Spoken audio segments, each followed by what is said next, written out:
PRD Education Trust registered Bharat Institute of Schooling Education. Karnataka ಸರ್ಕಾರದಿಂದ ಅನುಮತಿ ಮತ್ತು ಮಾನ್ಯತೆ ಪಡೆದಿದೆ. ಪ್ರವೇಶಗಳು ಪ್ರಾರಂಭವಾಗಿವೆ. ನೇರವಾಗಿ ಎಸ್ಎಲ್ಸಿ ಮತ್ತು ದ್ವಿತೀಯ ಪಿಯುಸಿ ಕಲಾ, ವಾಣಿಜ್ಯ ಮತ್ತು ವಿಜ್ಞಾನಕ್ಕೆ ಉನ್ನತ ವ್ಯಾಸಂಗಕ್ಕಾಗಿ ಬಡ್ತಿ ಹೊಂದಲು ಸರ್ಕಾರಿ ಉದ್ಯೋಗಕ್ಕೆ ಮಾನ್ಯತೆ ಪಡೆದಿದೆ.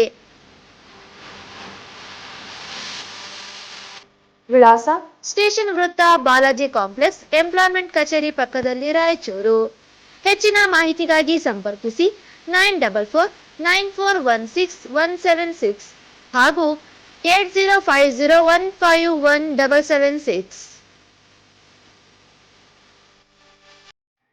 ಜಿಲ್ಲೆಯ ಸಿಂಧನೂರು ಪಟ್ಟಣದ ಸರ್ಕಾರಿ ಆಹಾರ ಗೋದಾಮು ಪಕ್ಕದಲ್ಲಿ ಅಕ್ರಮ ಅಂಗಡಿ ಬಿಟ್ಟು ಬಡವರ ಗುಡಿಸಲು ತೆರವುಗೊಳಿಸುವಂತೆ ನೋಟಿಸ್ ನೀಡಿದ್ದನ್ನು ಖಂಡಿಸಿ ಸಿಪಿಐ-ಎಂಎಲ್ ರೆಡ್ ಸ್ಟಾರ್ ಜಿಲ್ಲಾ ಹಾಗೂ ತಾಲೂಕು ಸಮಿತಿ ವತಿಯಿಂದ ಜಿಲ್ಲಾಧಿಕಾರಿ ಕಚೇರಿ ಮುಂದೆ ಪ್ರತಿಭಟನೆ ನಡೆಸಿ ಮನವಿ ಸಲ್ಲಿಸಲಾಯಿತು.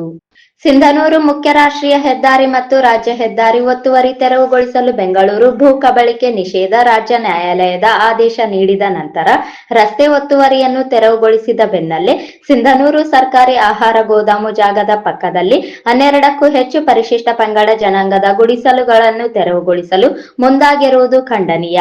ಕೂಲಿ ಕಾರ್ಮಿಕ ಕುಟುಂಬಗಳು ಸುಮಾರು 40 ವರ್ಷಗಳಿಂದ ಗುಡಿಸಲು ಕಟ್ಟಿಕೊಂಡು ವಾಸ ಮಾಡುತ್ತಿರುವವರನ್ನು ತೆರವುಗೊಳಿಸಲು ರಾಯಚೂರು ಜಿಲ್ಲಾ ಆಹಾರ ಇಲಾಖೆ ಜನವರಿ 20ಕ್ಕೆ ಗಡುವು ನೀಡಿ ಅಕ್ರಮ ಅಂಗಡಿಗಳಿಗೆ ನೋಟಿಸ್ ನೀಡಿದೆ. ಜನರ ಜೋಪಡಿ ಚಪ್ಪರದ ತಟ್ಟಿಗೆ ನೋಟಿಸ್ ಅಂಟಿಸಿದ್ದಾರೆ. ಬಡ ಜನರಿಗೊಂದು ನ್ಯಾಯ, ಬಲ್ಲಿದವರಿಗೊಂದು ನ್ಯಾಯ ನಾವು ಒಪ್ಪುವುದಿಲ್ಲ ಎಂದು ಪ್ರತಿಭಟನಾಕಾರರು ಆಕ್ರೋಶ ವ್ಯಕ್ತಪಡಿಸಿದರು. ಸಂಕಷ್ಟಕ್ಕೆ ನೆರವಿಗೆ ಬರದೆ ಬೀದಿಗೆ ತಳ್ಳಿ ಕೈ ತೊಳೆದುಕೊಳ್ಳುವ ಹಂತದಲ್ಲಿ ರಾಯಚೂರು ಆಹಾರ ಇಲಾಖೆ ಮತ್ತು ಸಿಂಧನೂರು ತಾಲೂಕು ಆಡಳಿತ ಸಜ್ಜಾಗಿದೆ.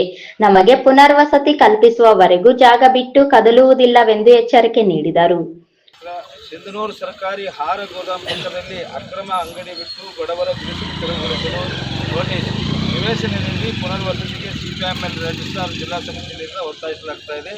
ಮಾನ್ಯರೇ, ಈ ಮೂಲಕ ಸಿಪಿಐ-ಎಂಎಲ್ ರೆಡ್ ಸ್ಟಾರ್ ಜಿಲ್ಲಾ ಸಮಿತಿಯು ತಮ್ಮ ಗಮನಕ್ಕೆ ತರಬಯಸುವುದೇನೆಂದರೆ ಸಿಂಧನೂರು ಮುಖ್ಯ ರಾಷ್ಟ್ರೀಯ ಹೆದ್ದಾರಿ ಮತ್ತು ರಾಜ್ಯ ಹೆದ್ದಾರಿ ಒತ್ತುವರಿ ತೆರವುಗೊಳಿಸಲು ಬೆಂಗಳೂರು ಭೂ ಕಬಳಿಕೆ ನಿಷೇಧ ರಾಜ್ಯ ನ್ಯಾಯಾಲಯದ ಆದೇಶ ನೀಡಿದ ನಂತರ ರಸ್ತೆ ಒತ್ತುವರಿಯನ್ನು ತೆರವುಗೊಳಿಸಿದ ಬೆನ್ನಲ್ಲೇ ಸಿಂಧನೂರು ಸರ್ಕಾರಿ ಆಹಾರ ಗೋದಾಮು ಜಾಗದ ಪಕ್ಕದಲ್ಲಿ 12ಕ್ಕೂ ಹೆಚ್ಚು ಪರಿಶಿಷ್ಟ ಪಂಗಡ ಎಸ್ಟಿ ಜನಾಂಗದ ಕೂಲಿ ಕಾರ್ಮಿಕರ ಕುಟುಂಬಗಳು ಸುಮಾರು 40 ವರ್ಷಗಳಿಂದ ಗುಡಿಸಲು ಕಟ್ಟಿಕೊಂಡು ವಾಸ ಮಾಡುತ್ತಿರುವವರನ್ನು ತೆರವುಗೊಳಿಸಲು ರಾಯಚೂರು ಜಿಲ್ಲಾ ಆಹಾರ ಇಲಾಖೆ ಜನವರಿ 20ಕ್ಕೆ ಗಡುವು ನೀಡಿ ಅಕ್ರಮ ಅಂಗಡಿಗಳಿಗೆ ನೋಟಿಸ್ ನೀಡಿದೆ. ಜನರ ಜೋಪಡಿ ಚಪ್ಪರದ ತಟ್ಟಿಗೆ ನೋಟಿಸ್ ಅಂಟಿಸಿದ್ದಾರೆ. ಬಡ ಜನರಿಗೊಂದು ನ್ಯಾಯ, ಬಲ್ಲಿದವರಿಗೊಂದು ನ್ಯಾಯ ನಾವು ಇದು ಒಪ್ಪುವುದಿಲ್ಲ.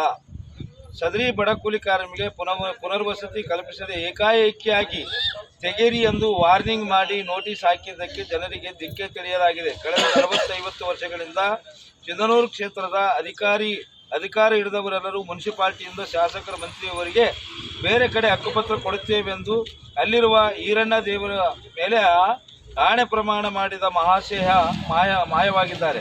ಆದರೆ ಈ ಸಮಯದಲ್ಲಿ ಯಾರೂ ನೆರವಿಗೆ ಬಾರದೆ ಪುನರ್ವಸತಿಗೆ ಮುಂದಾಗದೆ ಬೀದಿಗೆ ತಳ್ಳಿ ಕೈ ತೊಳೆದುಕೊಳ್ಳುವ ಹಂತದಲ್ಲಿ ರಾಯಚೂರು ಆಹಾರ ಇಲಾಖೆ ಮತ್ತು ಸಿಂಧೂರು ತಾಲೂಕು ಆಡಳಿತ ಸಜ್ಜಾಗಿದೆ. ನಮ್ಮಯ ಆಗ್ರಹವಾಗಿದೆ. ಇಲಾಖೆ ಮತ್ತು ಸಿಂಧನೂರು ತಾಲೂಕು ಆಡಳಿತ ಸಜ್ಜಾಗಿದೆ. ನಮಗೆ ಪುನರ್ವಸತಿ ಕಲಿಸುವವರಿಗೆ ಜಾಗ ಬಿಟ್ಟು ಕದಲುವುದಿಲ್ಲವೆಂದು ಜಿಲ್ಲಾಡಳಿತಕ್ಕೆ ಹಾಗೂ ತಾಲೂಕು ಆಡಳಿತಕ್ಕೆ ನಮ್ಮಯ ಆಗ್ರಹವಾಗಿದೆ. ಸುಮಾರು ವರ್ಷಗಳಿಂದ ಸಿಂಧನೂರು ನಗರಸಭೆ ನಿವೇಶನಕ್ಕಾಗಿ ಅರ್ಜಿ ಸಲ್ಲಿಸಿದರೂ ಕೂಡ ನಮಗೆ ನಿವೇಶನ ಒದಗಿಸಿಲ್ಲ. ಹೋಟೆಲ್ ಕೆಲಸ, ಸಣ್ಣ ಪುಟ್ಟ ವ್ಯಾಪಾರ, ಮನೆ ಕೆಲಸ ಮಾಡಿ ಬದುಕುತ್ತಿರುವ ನಮ್ಮನ್ನು ಇದ್ದಕ್ಕಿದ್ದಂತೆ ಎತ್ತಂಗಡಿ ಮಾಡಿದರೆ ನಾವು ಎಲ್ಲಿಗೆ ಹೋಗಿ ಜೀವನ ಮಾಡೋದು?